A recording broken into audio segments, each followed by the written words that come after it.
Hello everybody, कैसे हैं आप सभी का स्वागत है आपके अपने चैनल राजीव कॉम्पिटिटिव क्लासेस में। आज के इस वीडियो से हम एक नया लेक्चर स्टार्ट करने वाले हैं जिसका नाम है सेक्टर ऑफ इंडियन इकोनॉमी। इस चैप्टर को देखने के बाद आपको इस चैप्टर में कहीं से भी कोई भी डाउट नहीं रहने वाला है। अगर आप बोर्ड का प्रिपरेशन कर रहे हैं या फिर आप हाफ ईयरली का जो एग्जामिनेशन आपके स्कूल्स में होता है उस एग्जामिनेशन में अपेयर होना चाहते हैं, कोई भी एग्जाम आप देते हैं, मेनली जो आजकल ट्रेंड बना हुआ है, एक हुआ बना हुआ है कि सीबीएसई के द्वारा सीबीक्यू पूछा जाता है तो काफी ज्यादा डराने वाला है कॉम्पिटेंसी बेस्ड क्वेश्चन। इस लेक्चर को देखने के बाद इकोनॉमिक में कहीं से भी आप लोगों को डाउट नहीं होगा।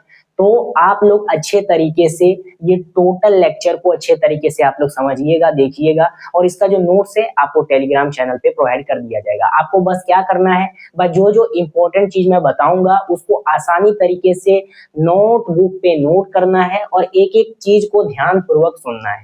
वीडियो को हम लोग स्टार्ट करते हैं। उससे पहले नए हैं चैनल पे सब्सक्राइब कीजिएगा, बेल आइकन को प्रेस कीजिएगा और कमेंट के माध्यम से ये जरूर बताइएगा कि आप लोगों को नेक्स्ट टॉपिक क्या चाहिए। वीडियो को हम लोग शुरू करते हैं।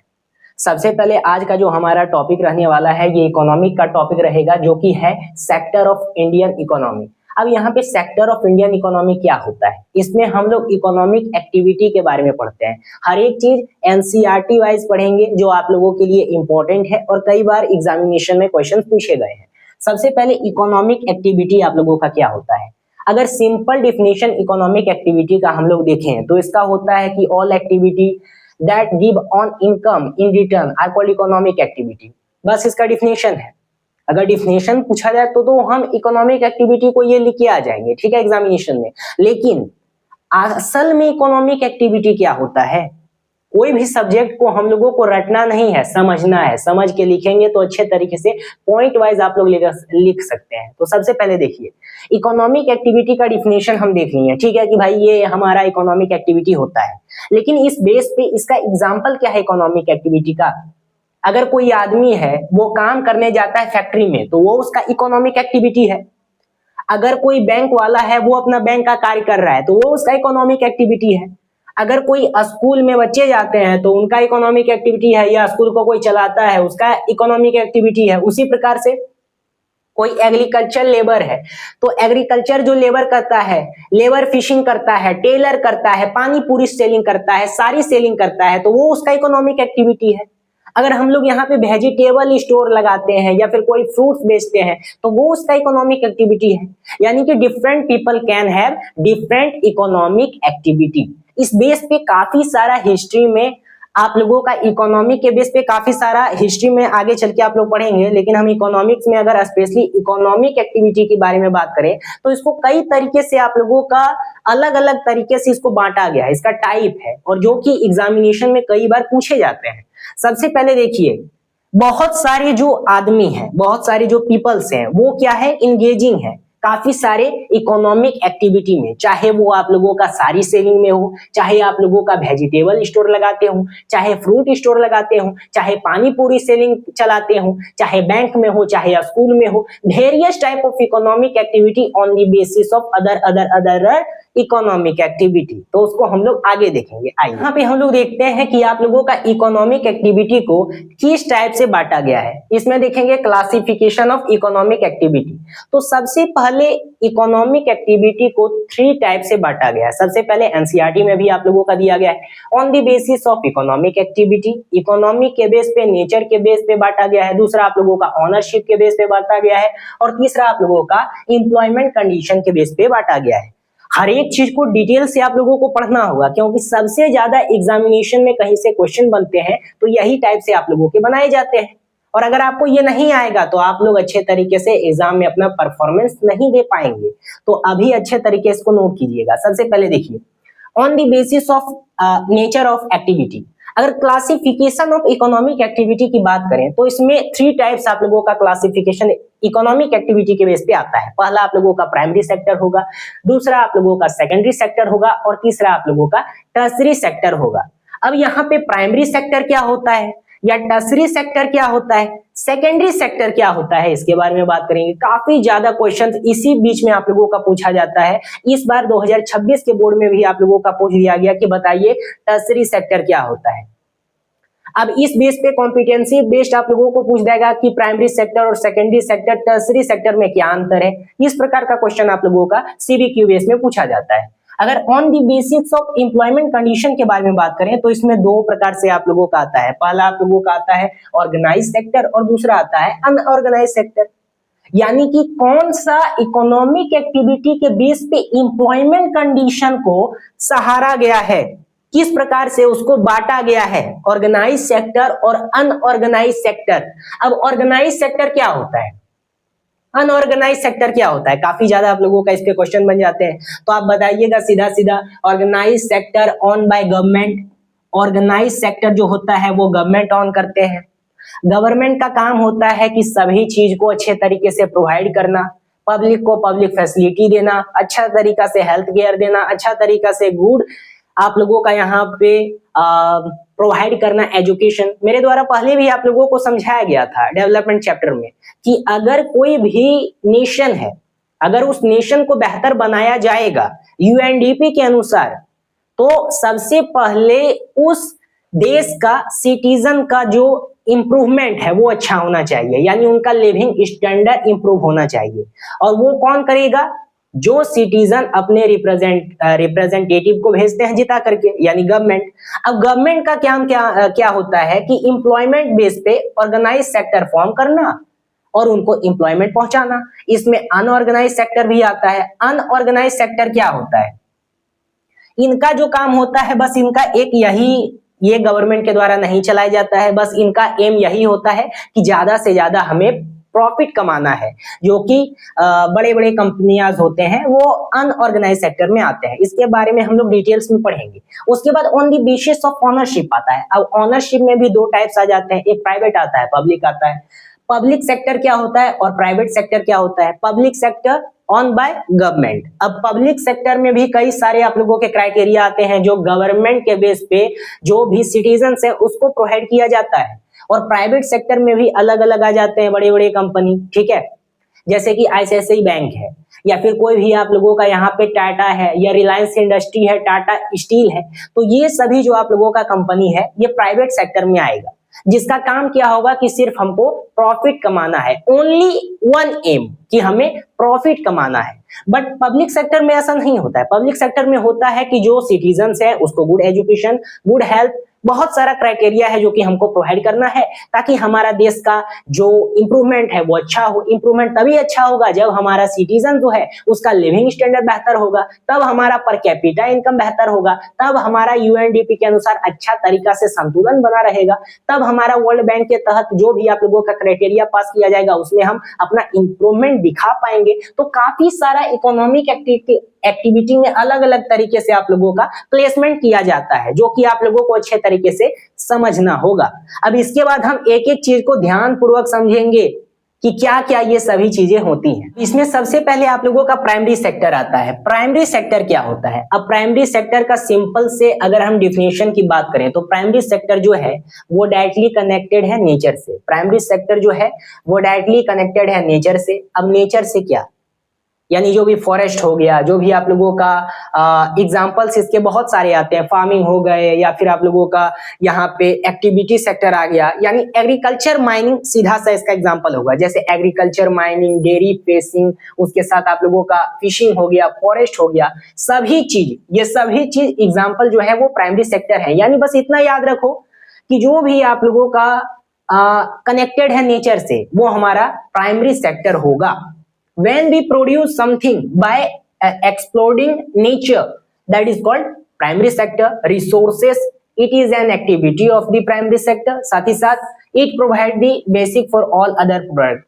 ये जो है प्राइमरी सेक्टर ये बेसिक प्रोवाइड करता है अदर प्रोडक्ट में। उसके साथ this sector is also agriculture related sector. मैंने पहले ही आप लोगों को बताया है, सिंपल सी बात है कि अगर प्राइमरी सेक्टर के बारे में पूछा जाए कि क्या होता है प्राइमरी सेक्टर, सीधा बोलेंगे डायरेक्ट कि प्राइमरी सेक्टर नेचर से कनेक्टेड होता है। Primary sector directly connected by nature. साथ ही साथ नेचर में क्या आता है, फिशिंग आता है, डेयरिंग आता है, फॉरेस्ट्री आता है, यही सब लिख के आना एग्जाम में। इसी के बिहाफ पे आप लोगों को नंबर दिया जाएगा। तो ये तो प्राइमरी सेक्टर हो गया ना, इसमें कई सारा आप लोगों का चीजें आ जाती है, ठीक है।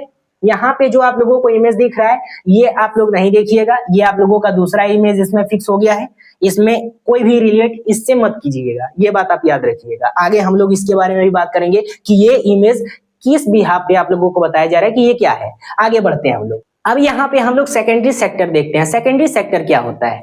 सेकेंडरी सेक्टर जो होता है इसको हम इंडस्ट्रियल सेक्टर भी कहते हैं। अब यहाँ पे आप लोग रिलेट कर रहे होंगे अपने मन में कि यार इंडस्ट्रियल सेक्टर है यानी कि ये हो सकता है कि ये इंडस्ट्री से जुड़ा होगा।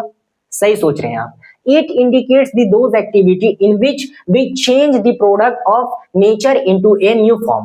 यानी कि ये एक ऐसा सेक्टर होता है, एक ऐसा इकोनॉमिक एक्टिविटी वाला सेक्टर होता है on the basis of nature वाला कंडीशन में नहीं, नेचर को फॉर्म कर देता है प्रोडक्ट के रूप में, नेचर से ही फॉर्म कर देता है प्रोडक्ट के रूप में, तो उसको हम सेकेंडरी सेक्टर कहते हैं। अब इस बिहाफ पे आप लोग क्या बता सकते हैं कि सेकेंडरी सेक्टर क्या होता है? सबसे पहले याद रखिए, क्लॉथ से आप लोगों का यहाँ पे मतलब कॉटन से आप लोगों का यहाँ पे क्लॉथ बनाया जाता है, शुगर केन से आप लोगों का यहाँ पे शुगर बनाया जाता है यानी चीनी बनाया जाता है, साथ ही साथ इसका गुड़ आप लोग खाते हैं। उसके साथ आप लोगों का कार मैन्युफैक्चरिंग से पेपर मैन्युफैक्चरिंग बनाया जाता है, कार मैन्युफैक्चरिंग होता है, पेपर मैन्युफैक्चरिंग होता है, ठीक है। तो ये सब आप लोगों का नेचर से आता है। अब भाई यहाँ पे कॉटन तो समझ में आया कि कॉटन से क्लॉथ बनाया जाता है, शुगर से शुगर बनाया जाता है, शुगर केन से शुगर केन शुगर बनाया जाता है, फिर शुगर से आप लोगों का मतलब शुगर केन से ही आप लोगों का यहाँ पे गुड़ बनाया जाता है।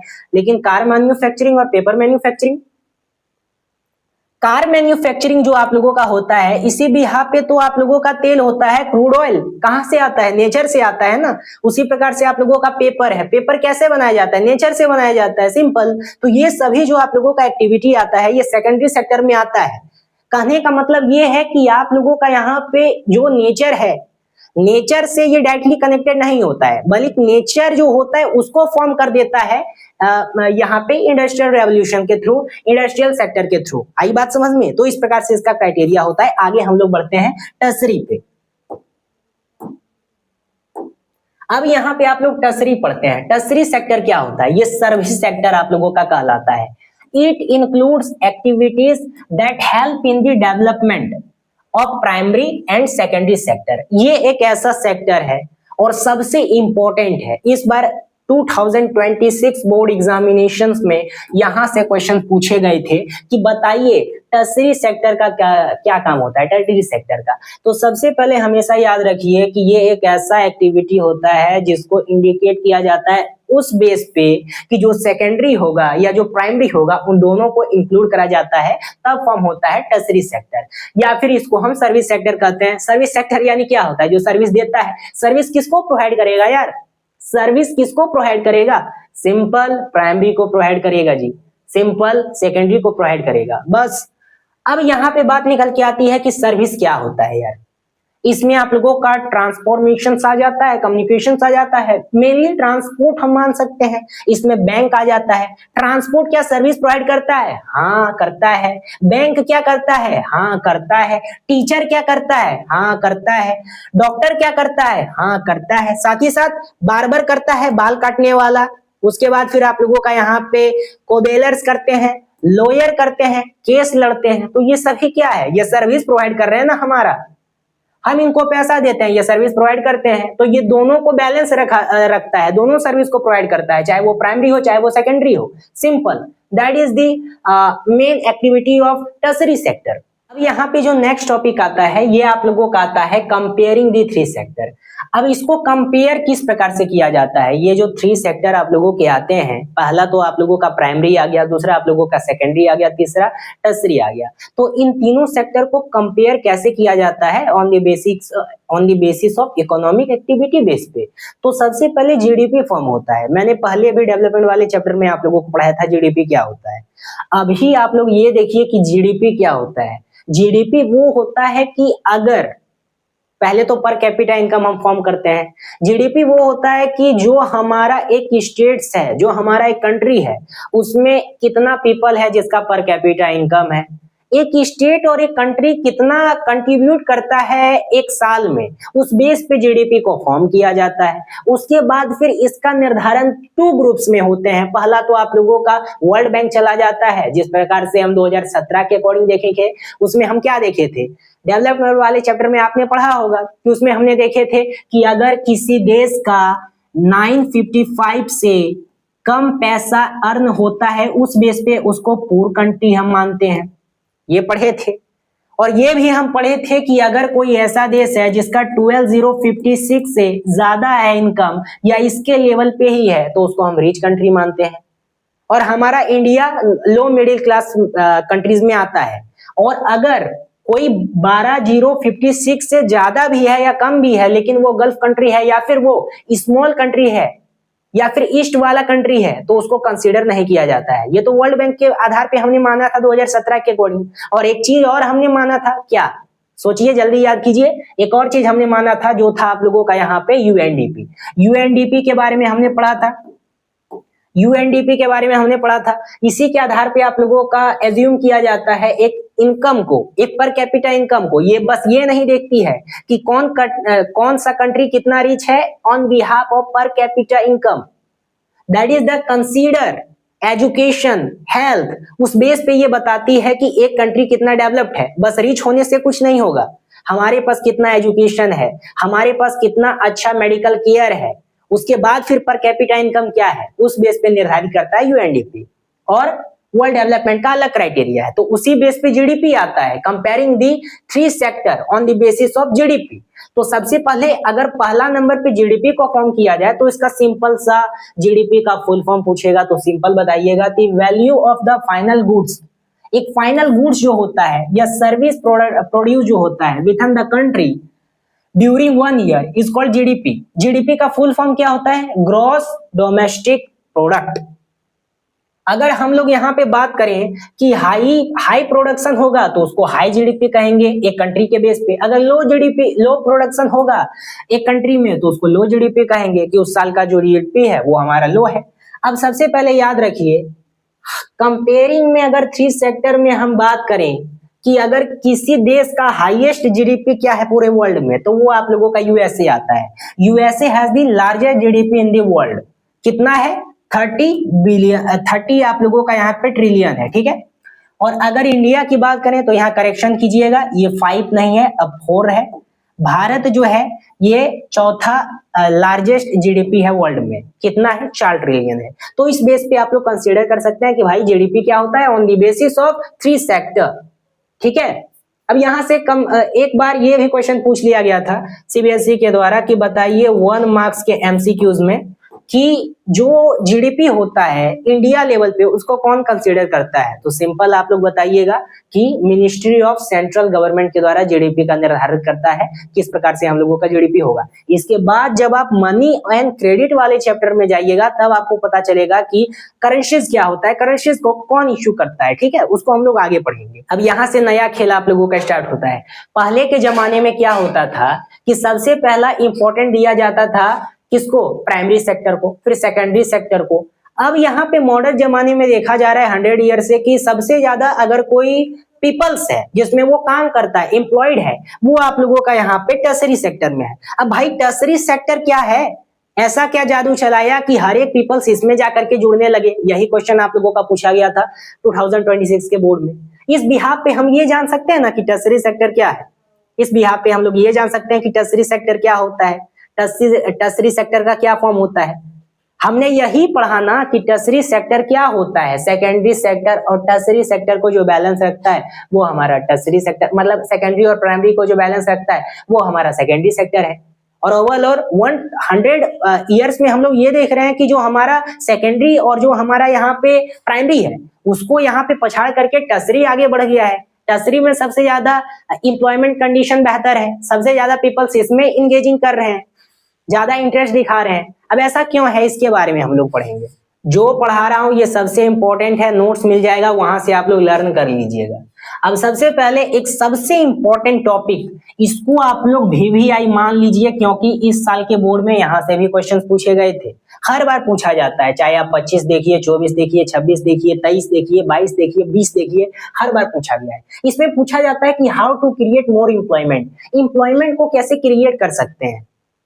मैंने पहले भी आप लोगों को बताया था, नेशनल डेवलपमेंट के बिहाफ पे या डेवलपमेंट के बिहाफ पे अलग अलग व्यक्तियों का अलग अलग राय है, कोई कुछ बनना चाहता है, कोई कुछ बनना चाहता है, सबका अलग अलग व्यक्तित्व होता है, लेकिन सिंपल सा डिफिनेशन यही होता है कि जब तक एक नेशन का सिटीजन का लिविंग स्टैंडर्ड बेहतर नहीं होगा तब तक वो डेवलपमेंट कभी भी नहीं कर सकता है नेशन। तभी वो करेगा जब गवर्नमेंट के द्वारा उन लोगों को अच्छी शिक्षा प्रोवाइड की जाएगी, अच्छा एम्प्लॉयमेंट प्रोवाइड किया जाएगा, अच्छा हेल्थ केयर प्रोवाइड किया जाएगा। ये कब किया जाएगा, कौन बिहाफ पे किया जाएगा, how to create more employment, किस प्रकार से कर सकते हैं, डायरेक्टली आपसे सवाल पूछा जाता है। तो गवर्नमेंट क्या कर सकती है, चीप लोन प्रोवाइड करा सकती है, किसको, स्मॉल फार्मर को, जो रूरल एरियाज में रहते हैं, ग्रामीण क्षेत्र में रहते हैं, जिसके पास अच्छा बैंक व्यवस्था नहीं है, तो गवर्नमेंट के द्वारा उनको चीप लोन्स प्रोवाइड किया जा सकता है। तो आप यही लिखेंगे एग्जामिनेशन में कि गवर्नमेंट कैन है provide cheap loan for small farmer. उसके बाद फिर आप एग्जांपल दे देंगे कि गवर्नमेंट जब ये प्रोवाइड करेगा लोन तो इसके बिहाफ पे वो ट्यूबवेल्स कर सकते हैं, फर्टिलाइजर दे सकते हैं, पेस्टिसाइड्स दे सकते हैं, टूल्स और मशीन्स का यूज कर सकते हैं, मल्टीपल क्रॉपिंग कर सकते हैं। मल्टीपल क्रॉपिंग यानी समझते होंगे वेट हो गया या फिर आप लोगों का किसी प्रकार का राइस हो गया, तो इस प्रकार से मल्टीपल क्रॉपिंग बेस पे फार्मिंग किया जाता है। By the things they can do multiple cropping to remain employed over year. अब इसके साथ government can construct new dam and canal. अब इससे क्या एम्प्लॉयमेंट प्रोवाइड किया जाएगा सभी को, तो यहाँ पे जो लेबर्स हैं या फिर जो मिस्त्री हैं, इन सभी को डैम्स में काम मिल जाएगा, इन सभी को कैनाल्स में काम मिल जाएगा, इन सभी को वर्क मिल जाएगा, लेबर को वाटर फॉर इरिगेशन मिल जाएगा। तो ये सभी आप लोग एग्जांपल में लिख सकते हैं कि how to create more employment, किस बेस पे हम एम्प्लॉयमेंट को बढ़ा सकते हैं। Simple, government can have cheap loan to farmer, उस बेस पे फार्मर अपना अच्छे तरीके से जो उसका क्रॉपिंग है वो बेहतर हो सकता है।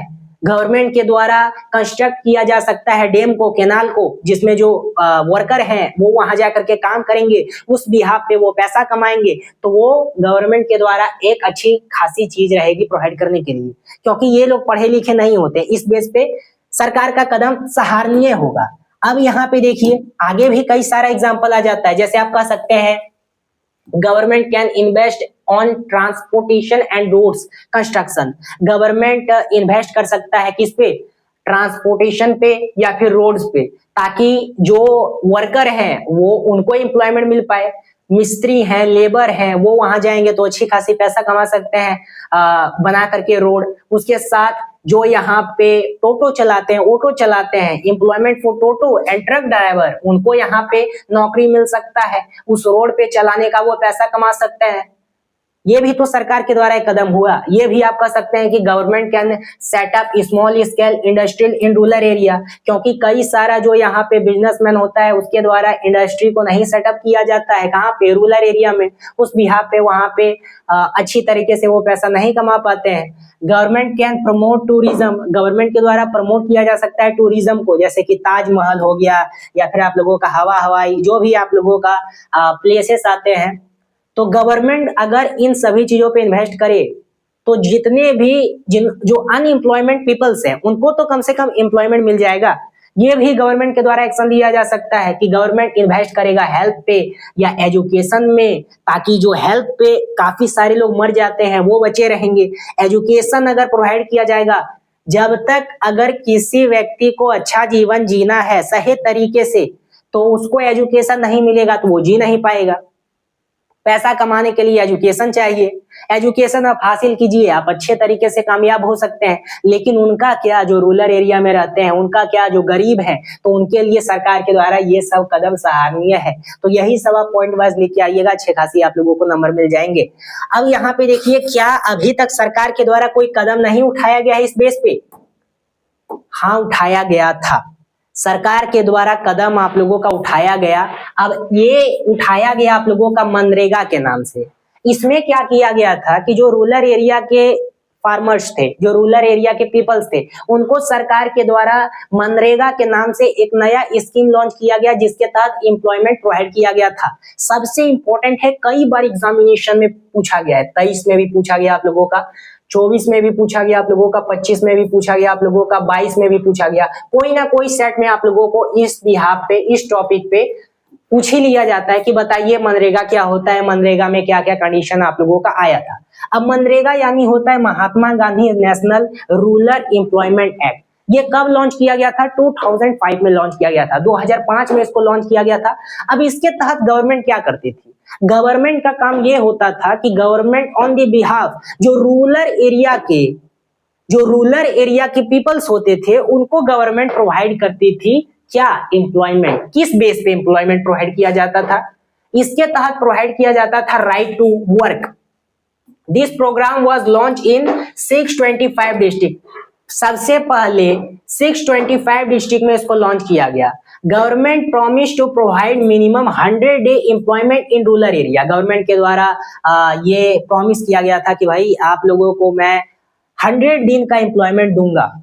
And if the government fail, ये भी कहा गया था, सुनिए एक बात इंपॉर्टेंट है, अगर गवर्नमेंट फेल हो जाता है मनरेगा को पहुंचाने के लिए रूरल एरिया में, या जो गवर्नमेंट ने प्रॉमिस किया है कि हाँ भाई अगर हम फेल हो जाते हैं एम्प्लॉयमेंट प्रोवाइड करने के लिए, उस बिहाफ पे हम जो है अनएम्प्लॉयमेंट अलाउंस देंगे। यानी कि अगर हम अच्छे तरीके से 625 डिस्ट्रिक्ट्स में एम्प्लॉयमेंट नहीं प्रोवाइड कर पाएंगे, तो उस बेसिक पे हम क्या करेंगे? अच्छी खासी आप लोगों को अलायंस दे देंगे। आई बात समझ में? उस बिहाफ पे आप लोगों को पैसा दे देंगे अगर हम लोग नहीं प्रोवाइड कर पाएंगे तो ये काफी ज्यादा सराहनीय आप लोगों का काम रहा था। अब Mahatma Gandhi national rural employment guarantee act जो है, इसका नाम बदल करके कुछ अलग आप लोगों का कर दिया गया है प्रेजेंट टाइम पे, लेकिन एनसीईआरटी में ये लिखा हुआ है, तो एनसीईआरटी में यही लिख करके आइएगा। अभी आप कक्षा 10वीं का बोर्ड दे रहे हैं, ना कि कोई कॉम्पिटिटिव लेवल का एग्जामिनेशन का तैयारी कर रहे हैं, तो अगर आप कक्षा 10वीं के लिए एग्जामिनेशन देंगे तो ये लिखिएगा, कॉम्पिटिटिव का देंगे तो आगे चल के करंट अफेयर पढ़िएगा, लेकिन सबसे इंपॉर्टेंट आपको अभी यही लिखना है, Mahatma Gandhi national rural employment guarantee act. अब यहाँ पे जो आप लोगों का आ जाता है सबसे इंपॉर्टेंट, वो होता है classification of economic activity on the basis of employment condition. यानी इकोनॉमिक एक्टिविटी को कई तरीके से बांटा गया है ना। अब हम यहाँ पे एम्प्लॉयमेंट कंडीशन के बेस पे देखेंगे कि इकोनॉमिक एक्टिविटी एम्प्लॉयमेंट कंडीशन के बेस पे किस प्रकार से बांटा गया है।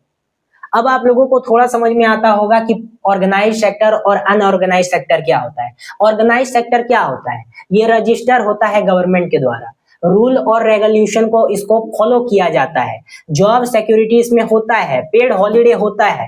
यानी ऑर्गेनाइज सेक्टर में जो होते हैं, पहला तो गवर्नमेंट के द्वारा उसको रजिस्टर कर दिया गया, हाँ भाई ये गवर्नमेंट के द्वारा रजिस्टर है। दूसरा कि ये रूल्स एंड रेगुलेशंस को फॉलो करता है, जॉब सिक्योरिटी इसमें आप लोगों को प्रोवाइड किया जाता है, इसमें आप लोगों को छुट्टी मिलता है ऑर्गेनाइज सेक्टर में। साथ ही साथ आप लोगों का फिक्स्ड वर्किंग आवर्स होता है, यानी कि एक दिन में अगर 8 आवर्स का ड्यूटी किसी को करना है तो 8 ही आवर्स का करेगा, उससे ज्यादा वो नहीं करेगा चुपचाप से। फिर गुड वर्किंग कंडीशन मिलेगा, यानी वर्किंग कंडीशन बेहतर होगा। उसके साथ पेंशन और रिटायरमेंट मिलेगा, यानी जब उनका रिटायरमेंट हो जाएगा, जो ऑर्गेनाइज सेक्टर में काम करेंगे उनको पेंशन भी दिया जाएगा रिटायरमेंट होने के बाद। लेकिन इसका उल्टा अनऑर्गेनाइज सेक्टर है, इसमें क्या होता है? ये ना तो गवर्नमेंट के द्वारा रजिस्टर होता है, ना इसमें कोई रूल रेगुलेशन को फॉलो किया जाता है, ना इसमें कोई जॉब सिक्योरिटी होता है, ना इसमें पेड हॉलीडे होता है, ना इसमें फिक्स्ड वर्किंग आवर्स होता है, ना इसमें आप लोगों का यहाँ पे वर्किंग कंडीशन काफी ज्यादा खराब होता है, इसमें ना तो कोई पेंशन मिलता है रिटायरमेंट के वक्त आगे चल के। तो ये सभी बुराइयां हैं अनऑर्गेनाइज सेक्टर में। अनऑर्गेनाइज सेक्टर कौन काम करता है? जो बड़े बड़े कंपनियां होते हैं, जिसको एक एम है क्या? प्रॉफिट कमाना। लेकिन ये जो ऑर्गेनाइज सेक्टर है, ये रजिस्टर होता है गवर्नमेंट के द्वारा, एक बिहाफ पे ये गवर्नमेंट के ही द्वारा चलाया जाता है। लेकिन इसका उल्टा होता है अनऑर्गेनाइज सेक्टर, जिसमें जो फार्मर्स होते हैं या फिर जो आप लोगों का वर्कर्स होते हैं, वो लोग जाकर के काम करते हैं और उनको अच्छे खासे सैलरी नहीं मिल पाती है, और अच्छा तरीका से जो वर्किंग कंडीशन होना चाहिए 8 आवर्स का, वो फुलफिल नहीं हो पाता है। तो अगर इस बिहाफ पे देखा जाए कि सबसे बढ़िया कंडीशन कौन क्या होगा, तो ये आप लोगों का ऑर्गेनाइज सेक्टर होगा। इसीलिए गवर्नमेंट के द्वारा इसको रजिस्टर करा जाता है। आगे हम लोग बढ़ते हैं। अब हम लोग यहाँ पे पढ़ते हैं classification of economic activity on the basis of ownership.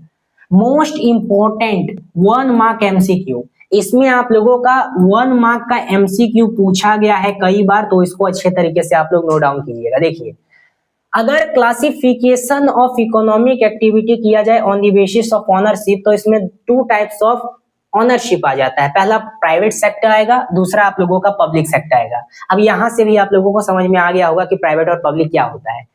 Private और पब्लिक में क्या अंतर होता है? प्राइवेट जो होता है उसको जो ऑन करता है, यानी जो उसका मालिक होता है, वो इंडिविजुअल ग्रुप होता है, ऑन बाय एन इंडिविजुअल और a group. Only motive to earn profit, यानी इनका मोटिव होता है कि ज्यादा से ज्यादा हमको प्रॉफिट कमाना होता है, ज्यादा से ज्यादा प्रॉफिट कमाना है, हमको किसी से मतलब नहीं है, हमको हमारा कंपनी को तरक्की करना है, सबसे बड़ा कंपनी बनाना है, सबसे ज्यादा पैसा छापना है, तो वो यहाँ पे इसका ओनली मोटिव होता है कि हमको पैसा कमाना है, अर्न करना है। तो इसमें एग्जांपल क्या आता है, जैसे कि टाटा स्टील हो गया, रिलायंस इंडस्ट्री हो गया, या फिर आप लोगों का आईसीआईसीआई बैंक हो गया, ठीक है। तो इस प्रकार से कुछ आप लोगों का एग्जांपल होता है जो कि प्राइवेट सेक्टर्स में आते हैं। फिर पब्लिक सेक्टर आता है, पब्लिक सेक्टर को ऑन करता है गवर्नमेंट। अब गवर्नमेंट इसका ऑन करता है तो इनका क्या मोटिव होता है? इनका सिर्फ एक मोटिव होता है कि हमको सर्विस प्रोवाइड करना है पीपल्स को, जैसे कि गुड एजुकेशन प्रोवाइड कर देना, जैसे कि गुड हेल्थ केयर प्रोवाइड कर देना, जैसे कि कॉलेज प्रोवाइड कर देना, जैसे कि रेलवे प्रोवाइड कर देना, ताकि जो हमारी आम जनता है, अगर उनके पास पैसा नहीं है तो उस बेस पे वो सरकारी स्कूल जा करके पढ़ सकते हैं, सरकारी स्कूल जा करके उनका बच्चा पढ़ सकता है। अगर उनके पास पैसा नहीं है इलाज कराने का तो वो इलाज करवा सकते हैं। अगर उनके पास कॉलेज नहीं है पढ़ने के लिए तो वो फ्री में जा करके कॉलेज पढ़ सकते हैं स्कॉलरशिप के थ्रू। अगर रेलवे का पैसा नहीं है तो रेलवे फ्री में जा सकते हैं, अलग अलग टाइप से। और सरकार को इस पे मिलता क्या है? हम उनको चयनित करते हैं, हम उनको रिप्रेजेंट करते हैं। वो आप पॉलिटिकल साइंस में पढ़िएगा, अभी इकोनॉमिक के बेस पे हम लोग जानते हैं। तो इतना समझ में आ गया, इसको याद रखिएगा। तो ये टोटल आप लोगों का जो क्राइटेरिया आता है पूरा चैप्टर्स का, वो कवर होता है on the basis of Indian sector of economy. अब यहाँ पे हम बात करेंगे क्वेश्चंस जो सबसे ज्यादा रिपीट हुआ है हर एक एग्जामिनेशंस में, क्लास 10th में, चाहे वो आप लोगों का पिछले 5 साल का पीवाईक्यू देख के उठा लीजिए, 10 साल का उठा के देख लीजिए, इन सभी क्वेश्चंस में से कहीं ना कहीं क्वेश्चन पूछे गए हैं। तो सबसे इंपॉर्टेंट है, नोट डाउन कीजिएगा। अब सबसे पहले पहला क्वेश्चन यही पूछ लेगा कि difference between public and private sector. 2 marks का क्वेश्चन है तो कितना लिखेंगे? 2 मार्क लिखेंगे। अगर ज्यादा भी आता है ज्यादा भी लिख लीजिए, टाइम मैनेजमेंट अच्छा तरीके से कीजिएगा। और साथ ही साथ इसमें 2 मार्क्स का जो क्वेश्चन पूछा जाता है, इसमें 2 पॉइंट से अगर ज्यादा लिख सकते हैं या फिर नहीं लिख सकते हैं, आपकी मर्जी है, लेकिन टाइम मैनेजमेंट करते रहिएगा। एसएसटी में कोई भी वर्ड लिमिट नहीं होता है। तो difference between public and private sector के बारे में बात करें तो पब्लिक सेक्टर क्या होता है, प्राइवेट सेक्टर क्या होता है, कौन कौन सा सर्विस को प्रोवाइड किया जाता है, कौन ऑन करता है, कौन ऑन नहीं करता है, क्या मोटिव होता है, क्या ऑन नहीं होता है, हर एक चीज लिख के आ जाना, अच्छे तरीके से नंबर मिल जाएगा। प्राइवेट के बारे में पूछा गया है, प्राइवेट सेक्टर क्या होता है? Own by private sector own by a individual group, public sector own by government, private sector motive only earn money, public sector motive a specific area provide services, education, health, यही सब लिख के आना है, ठीक है। एग्जांपल के लिए डाल दीजिएगा। प्राइवेट में जैसे कि आईसीआईसीआई बैंक हो गया, या फिर आप लोगों का यहाँ पे टाटा स्टील हो गया, या फिर रिलायंस इंडस्ट्री हो गया, गौतम अडानी वाला कंपनी हो गया, तो ये सब लिख के आना है आप लोगों को, सिंपल, अडानी ग्रुप। तो ये सब बिहाफ पे आप लोग लिख सकते हैं। 2024 में क्वेश्चन पूछा गया है, इस बेस पे आपको नंबर्स दिए जाते हैं। ये कुछ करेक्ट होते हैं जो आप लोगों को रिपीट किया जाता है एग्जामिनेशन में। इधर आप लोगों का क्वेश्चन पूछा गया है differences between organised and unorganised sector. ये 2 मार्क्स का क्वेश्चन पूछा गया है, बताया था ना, ऑर्गेनाइज सेक्टर और अनऑर्गेनाइज सेक्टर क्या होता है, यही सब क्वेश्चन पूछा जाता है। देखिए ये बोर्ड 2024 में पूछा गया है ऑर्गेनाइज और अनऑर्गेनाइज सेक्टर के बारे में। तो इसमें भी आप लोग 2 पॉइंट्स लिख सकते हैं, या फिर आपको जितना आता है उतना लिखिए, बस टाइम मैनेजमेंट का अच्छे तरीके से आप लोग देखिएगा ध्यान। तो आंसर देखिएगा क्या होता है क्या नहीं होता है, पूरा आप लोगों का 2 पॉइंट्स में लिख सकते हैं, पूरा आप लोगों का अच्छे तरीके से समझा दिया गया है। बाकी आपको क्लास नोट्स और स्पेशली नोट्स तो मिल ही जाएगा।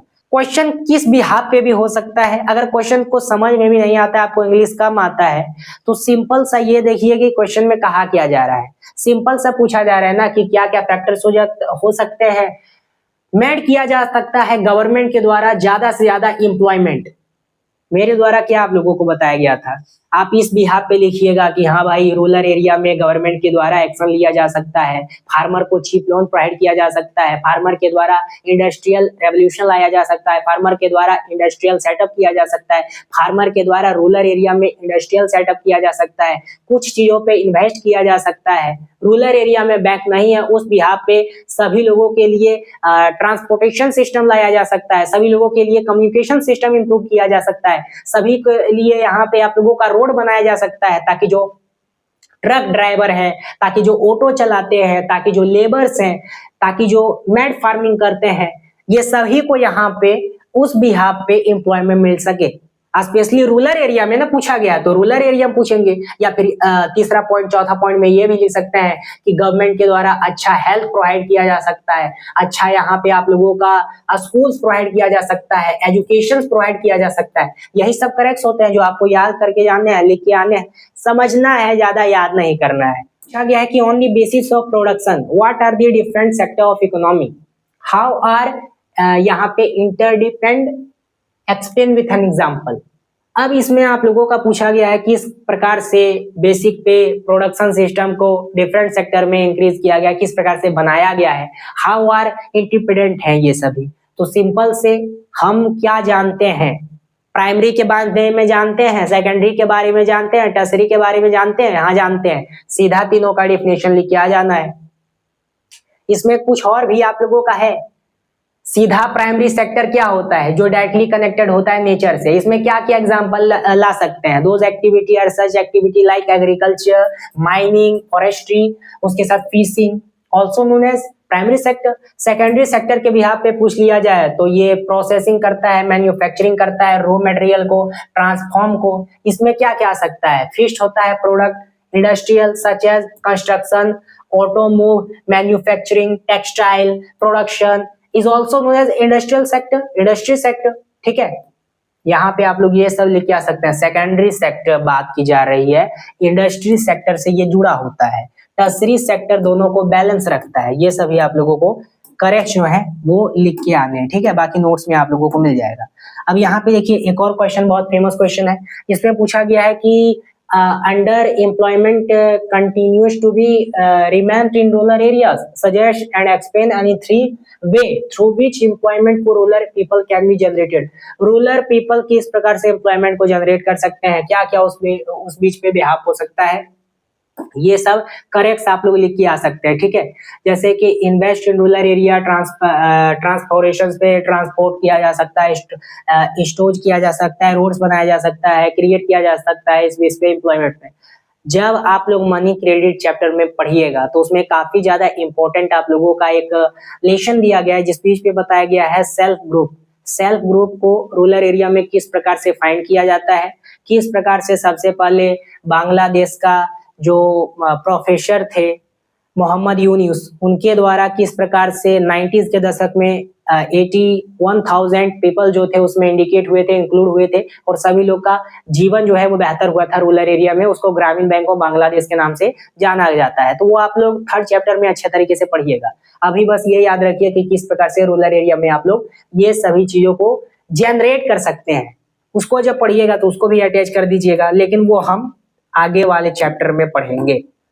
लास्ट आप लोगों का आता है कि सर्विस कंडीशन ऑर्गेनाइज सेक्टर और अनऑर्गेनाइज सेक्टर के बीच में क्या होता है। तो जो मैंने बताया वही लिख के आना है, ऑर्गेनाइज्ड क्या होता है और अनऑर्गेनाइज्ड क्या होता है। ठीक है, तो आज का टॉपिक हम लोगों का टोटल कंप्लीट हो गया। अगर आप लोग क्लास 10th में बोर्ड्स का एग्जामिनेशन का तैयारी कर रहे हैं और बोर्ड के लिए अपेयर होंगे कोई भी ईयर में, अगर आप लोग यहाँ पे सिलेक्शन अच्छा मार्क्स आप लोग अचीव करना चाहते हैं, या फिर आप अपना जो स्कूल है उसमें हाफ ईयरली वाला जो एग्जाम होता है, तो 1 to 3rd वाला जो एग्जाम होता है टर्म्स वाइज, तो उसमें अपेयर होंगे तो अच्छा खासा मार्क्स आप लोग अचीव कर पाएंगे और बोर्ड्स के लिए स्पेशली अचीव करेंगे। क्योंकि इस इस लेक्चर के बाहर कोई भी आप लोगों का क्वेश्चन नहीं है जो इकोनॉमिक्स के बेस पे इस चैप्टर से आप लोगों का आएगा। सिंपल सा बात है। हर एक वीडियो का लिंक आप लोगों को प्रोवाइड कर दिया गया है।